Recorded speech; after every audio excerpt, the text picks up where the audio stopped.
Hello students, a very good morning to one and all. I am Dr. Prasanna Lakshmi, working as Associate Professor in Mallarity Engineering College, Department of Physics. Today I am going to present about the introduction of lasers. So students, our topic is lasers. So before going to introduce the lasers, first of all, let me tell about the basic scenario happening nowadays. Right.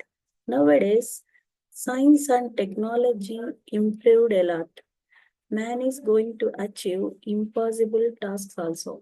For example, if you want to cut a huge block of iron or steel without using a lathe machine, or if you want to store the vast information which is available in large number of bookshelves only in a small compact disk, all these tasks could not be realized before the year 1954.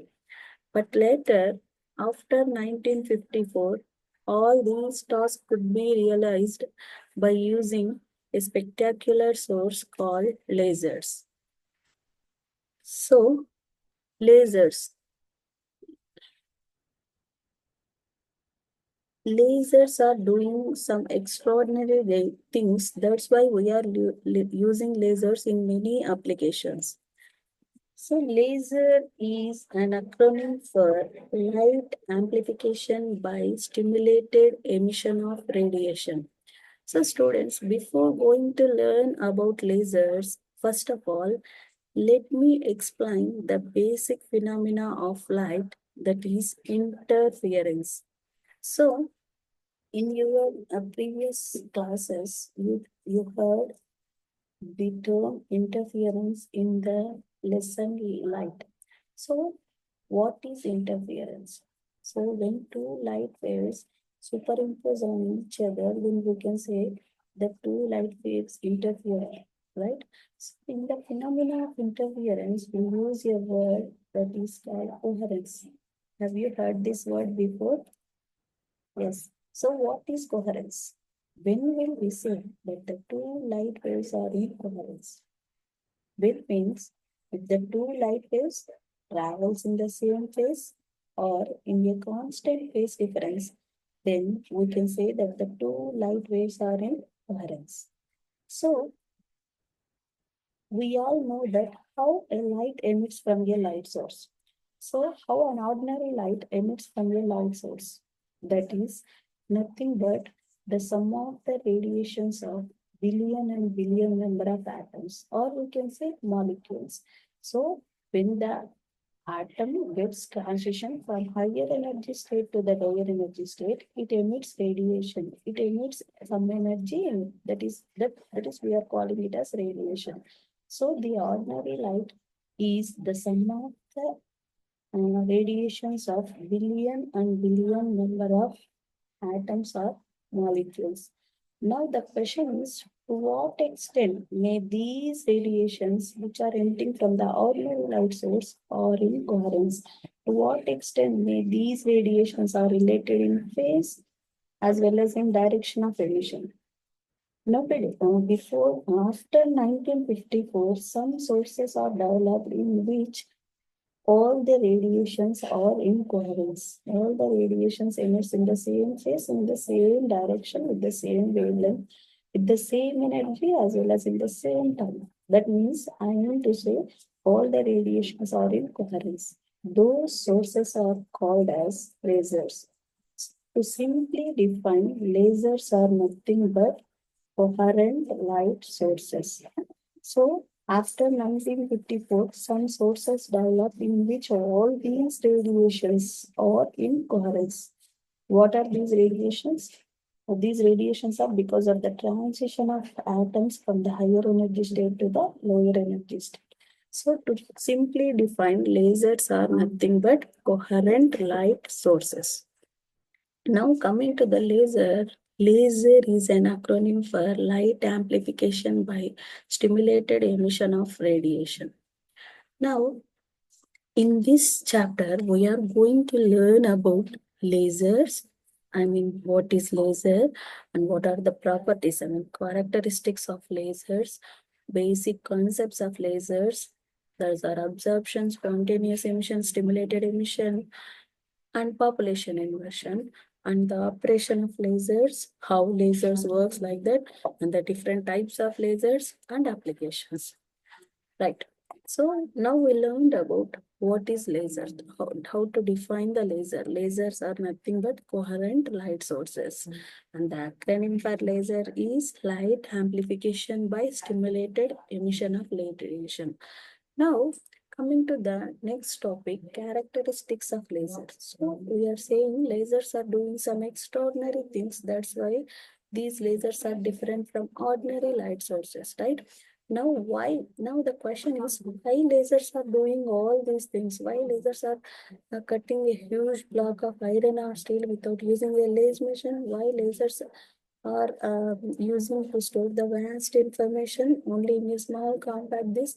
Why means there are four main characteristics of lasers which differs lasers from the ordinary light source. Those characteristics are listed here. Just observe. One is coherence, second one is directionality, the third one is monochromacity, and the fourth one is intensity. So lasers exhibit highly coherence and lasers are high directionality. Lasers have high directionality and lasers are highly monochromatic sources and they have high intensity. All these are four main characteristics of lasers which differs lasers from the ordinary light source. First of all, so students, let me explain about all these four characteristics one by one. The first one is coherence. So, as we discussed previously, coherence. So when the two light waves travels, that means when the radiations propagates in the same phase or in a constant phase difference, we can say that the radiations are in coherence. Now, in the left hand side, you can observe the image which is in different color waves. You can observe. So this is the ordinary light. So as I mentioned before, ordinary light is the sum of the radiations of billion and billion number of atoms. And now, in ordinary light source, let us suppose it is a lamp, or it is a sodium vapor light, or it is a torch light. The electron transition from the higher energy state to the lower energy states occurs naturally. Or we can say the electron transition in the ordinary light source is random in time. So in the ordinary light source, the electron transition occurs in different phase, in different wavelength, in different time, and with different energies. So that's why those are incoherent transitions. That means the radiation which is emitted by the ordinary source is incoherent. And on the other hand, if you observe laser light sources, all the radiations which are emitted from the laser source are highly incoherent. That means the electron transitions occurs with artificially here. So that's why in lasers, electron transitions occurs in a specific time. All the photons emitted in the lasers have same energy, same frequency, and same wavelength. And hence, the light waves of laser light have single wavelength, or we can say it is a single color. Therefore, the wavelengths of laser light are in phase and in same space in same time. In lasers, a technique that is called a stimulated emission happens. Here in the case of ordinary light source is a spontaneous emission. Here there is, in lasers, a technique called stimulated emission is used to get coherent waves. So that is all about the coherence. And coming to the next one, second characteristic of laser, that is directionality. So students, see here, lasers have high directionality. So, in order to explain this characteristic, let me take an example of an ordinary or a powerful searchlight, for example. A powerful searchlight, which is generally used to search in the night time in the forest. So let us suppose we have a powerful searchlight. If the light emits from this searchlight travels through 2 kilometer distance, then its spreading is also 2 kilometers. You can see that in the image in the first one, this is a powerful searchlight. The light which is coming from this searchlight travels through 2 kilometers distance, then its spread is also 2 kilometers. So, in the conventional light source, photons will travel in random directions. Therefore, these light sources emit light in all directions. On the other hand, if you take a laser light, all the photons will travel in the same direction. So, let us suppose if a light emits from the laser travels through 2 kilometers distance, then for your surprise, I can say that the spreading is only 2 centimeters. You can imagine how much small it is compared to the searchlight. So when the light emits from the laser source travels through 2 kilometer distance, then its spreading is only of 2 centimeters. Such a small spreading it has. So we can say in lasers, all the photons will travel in the same direction. Therefore, the laser emits light only in one direction.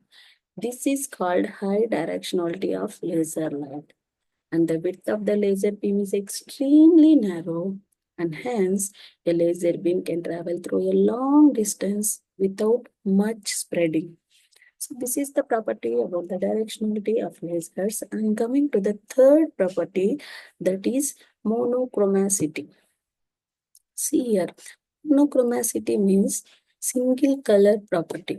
Mono means single, chromatic means color. So monochromatic light means a light containing a single color, or we can say it is a single wavelength, right? No, so the photons emit from the ordinary light source have different energies, different frequencies, different wavelengths, and different colors. And hence, the light waves of ordinary light source have many wavelengths or many colors.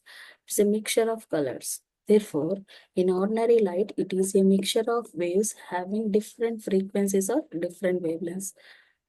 And on the other hand, if you take in laser, all the photons have the same frequency. That means all the emitted photons have same frequency, same wavelength, and same energy. So the light which is emitted from the laser source has a single color. That means all that those radiations emits with a single wavelength. Therefore, the laser light covers a very narrow range of frequencies, or we can say wavelengths. So lasers are monochromatic light sources.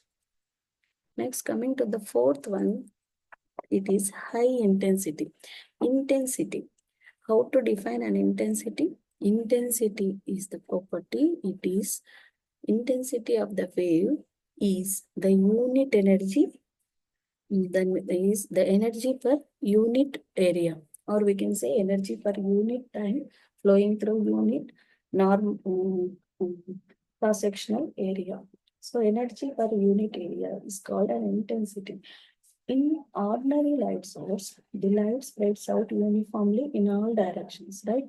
Let us suppose, I'll explain this intensity by taking an example of ordinary light. Let us suppose it is an incandescent light. It is a 100 watts bulb. Let us suppose we have a 100 watts bulb. So if light emits from this 100-watt bulb, this light spreads in all directions, right?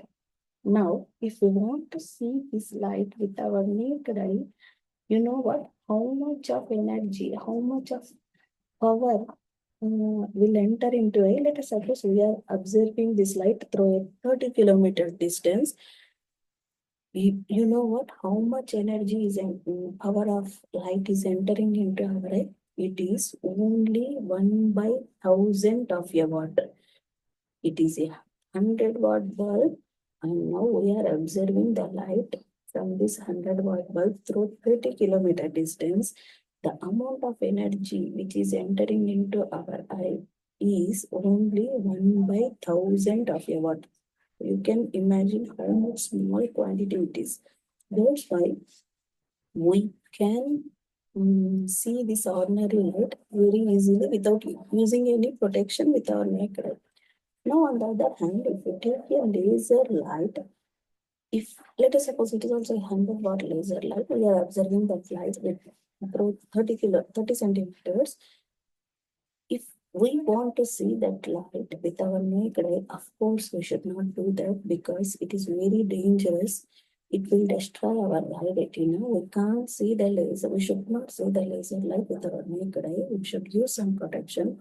Or otherwise, it will destroy our eye retina, right? Because of that, while playing with the laser time, your child heard there is a caution on the box. Don't expose the light um, directly to your eyesight and also, yeah, because this is because lasers have high intensity. So when we see the laser light, 100 watts laser light with our naked eye, only how much of energy will enter into our array? It is almost all the energy which is coming from the laser source will enter into our eye directly.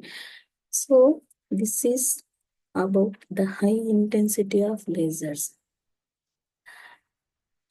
This is the property of intensity. Now coming to the all these characteristics.